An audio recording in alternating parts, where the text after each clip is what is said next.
दुनिया का महान सेल्समैन। इस किताब पर पहले जो मैंने आपके साथ वीडियोस शेयर की उसमें आपने हाफिद और पाथरोस के बारे में जाना और 5 ताड़पत्रों के बारे में जाना जो हाफिद को दिए गए थे। आपने उन वीडियोस को अभी तक अगर नहीं देखा तो लिंक डिस्क्रिप्शन में भी डाल दूंगा उन वीडियोस का। आप उन वीडियोस को भी एक बार ज़रूर देखें, आपको बहुत कुछ सीखने को मिलेगा। आज इस वीडियो में हम 6 से लेकर 10 तक इसी किताब में से अगले 5 ताड़पत्रों के बारे में जानेंगे। बहुत इंपॉर्टेंट वीडियो होने वाली है, बहुत कुछ नया सीखने को भी मिलने वाला है। तो आगे बढ़ने से पहले दोस्तों, मैं हूं बंटी धीमान और एक छोटी सी रिक्वेस्ट है आपसे, इस वीडियो को एक लाइक जरूर कर देना क्योंकि इसमें मेहनत बहुत लगती है और आपका एक लाइक ही मेरी मेहनत का फल होता है। तो स्टार्ट करते हैं।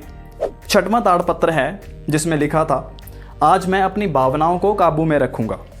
मैं अपनी इन भावनाओं को किस तरह काबू में रखूं ताकि मेरा दिन सार्थक हो, क्योंकि जब तक मेरी मनोदशा ठीक नहीं होगी मेरा दिन सफल नहीं हो सकता। वह कमज़ोर है जो अपने विचारों को अपने कार्यों पर हावी होने देता है और वह मजबूत है जो अपने कार्यों को अपने विचारों पर हावी होने के लिए मजबूर करता है।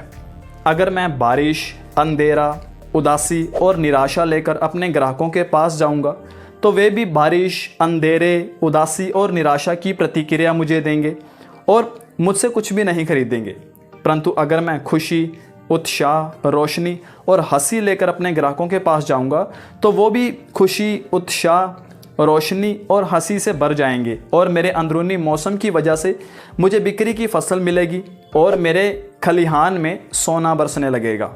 अगर मैं निराश हूँ तो मैं गाऊंगा, अगर मैं दुखी हूँ तो मैं हंसूंगा, अगर मैं बीमार हूँ तो मैं दूना काम करूँगा, अगर मुझे डर लगता है तो मैं तेज़ी से आगे बढ़ जाऊँगा, अगर मैं खुद को हीन समझता हूँ तो मैं नए वस्त्र पहनूंगा, अगर मैं अनिश्चय की स्थिति में हूँ तो अपनी आवाज़ बढ़ा दूंगा, अगर मैं गरीबी अनुभव करता हूँ तो मैं आगे आने वाली दौलत के बारे में सोचूंगा, अगर मैं खुद को अयोग्य समझता हूँ तो मैं अपनी पिछली सफलता को याद करूँगा, अगर मैं खुद को महत्वहीन समझता हूँ तो मैं अपने लक्ष्यों को याद करूँगा।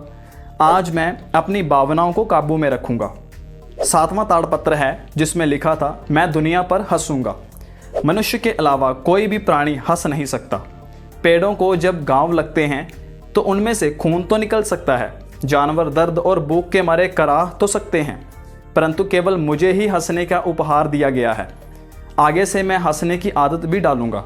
अगर मैं किसी आदमी या काम से चिढ़ जाता हूँ, अगर मेरी आंखों में आंसू आ जाते हैं, अगर मेरे मुंह से गाली निकल जाती है, तो फिर मैं इस दुनिया पर कैसे हंस सकता हूँ। मैं उन 4 शब्दों को बोलने की आदत डालूंगा जब तक कि इन्हें बोलना मेरी आदत ना बन जाए। जब भी मेरी मनोदशा खराब होने वाली होगी यह शब्द तत्काल मेरे दिमाग में आ जाएंगे। सदियों से सिखाए जा रहे यह शब्द मुझे हर मुश्किल से पार लगा देंगे और मेरी ज़िंदगी को सहज बनाए रखेंगे। यह 4 शब्द हैं, यह भी गुजर जाएगा। 8वां ताड़पत्र जिसमें लिखा था, आज मैं अपने जीवन का मूल्य 100 गुना बढ़ाऊंगा। शहतूत की पत्ती इंसान की प्रतिभा के स्पर्श से रेशम बन जाती है। मिट्टी का मैदान इंसान की प्रतिभा के स्पर्श से महल बन जाता है। साइप्रस का पेड़ इंसान की प्रतिभा के स्पर्श से तीर्थ स्थान बन जाता है। भेड़ के बाल इंसान की प्रतिभा के स्पर्श से राजा की पोशाक बन जाते हैं। अगर यह पत्तियां मिट्टी, लकड़ी और बालों के लिए संभव है कि वे इंसान के स्पर्श से अपने मूल्य को 100 गुना या 1000 गुना बढ़ा लेते हैं, तो क्या मैं यह अपने साथ ऐसा नहीं कर सकता? और मैं ऐसा किस तरह करूँगा? सबसे पहले मैं दिन, सप्ताह, महीने, साल और जीवन भर के लिए अपने लिए लक्ष्य निर्धारित करूँगा।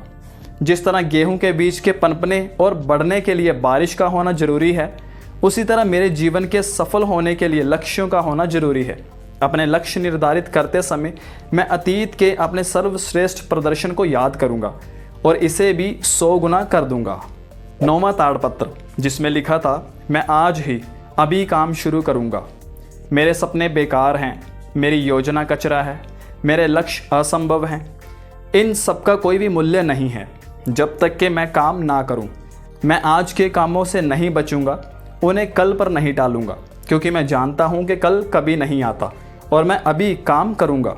हो सकता है कि मेरे कामों से मुझे सुख या सफलता ना मिले, परंतु काम करना और असफल हो जाना काम ना करने से हमेशा बेहतर है।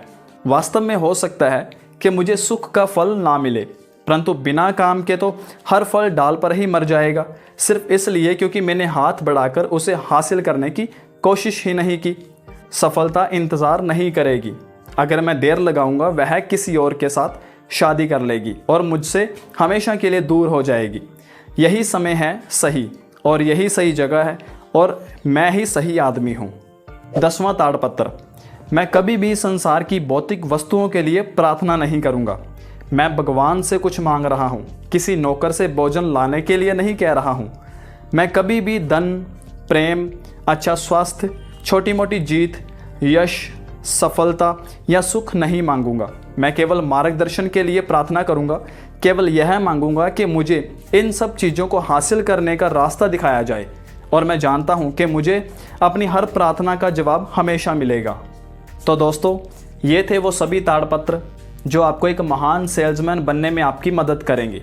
और लास्ट में दोस्तों, हमारी आने वाली वीडियोस के बारे में अगर आप कोई सुझाव देना चाहते हैं तो आप कमेंट करके बताइए, हमें आपके कमेंट का इंतज़ार रहेगा। अगर आपको लगता है इस वीडियो से आपको हेल्प मिली है और ये आपके फ्रेंड्स और फैमिली मेम्बर्स की भी हेल्प कर सकती है कुछ नया सीखने में, तो उन्हें भी ज़रूर शेयर कीजिए। और जो कर रहे हैं उनके लिए ऑलरेडी हमारी तरफ से धन्यवाद। और फाइनली, इस वीडियो को आप YouTube पर देख रहे हो तो चैनल को सब्सक्राइब करके सपोर्ट कीजिए। नोटिफिकेशन बेल प्रेस करके ऑल पर क्लिक कर लीजिए, इससे आने वाली वीडियोस आप तक पहुंच पाएंगी। फेसबुक पर देख रहे हो तो पेज को फॉलो कर लीजिए। जल्दी मिलता हूं आपसे आने वाली नेक्स्ट वीडियो में। Thanks for watching.